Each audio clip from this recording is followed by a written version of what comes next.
खबर शामिल करते हैं लाहौर से। हमारे deputy bureau chief Mohammad Imran Gill की रिपोर्ट के मुताबिक मांगा मंडी तिलाब सराय सरदारा वाला कब्रिस्तान की पुख्ता सड़क न बनाने का मामला डिप्टी कमिश्नर लाहौर ने तौहीनी अदालत की दरख्वास्त पर अदालती हुक्म की तामील कर दी। मांगा मंडी सरदारा वाला कब्रिस्तान की सड़क तामीर करने के लिए मंजूर कर ली।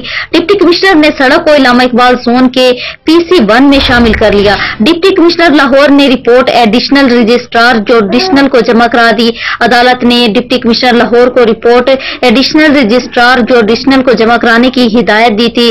जस्टिस राहील कामरान शेख ने शहरी शेख मोहम्मद लतीफ शाहिद सदर नेशनल प्रेस क्लब मांगा मंडी की दरख्वास्त पर समाअत की थी और दरख्वास्त गुजार की तरफ से अहमद अब्दुल्ला डोगर एडवोकेट ने पेश हुए थे। इन्होंने दरख्वास्त में मौक़िफ़ इख्तियार किया था कि कब्रिस्तान वाली सड़क अरसे दराज से टूट का शिकार है।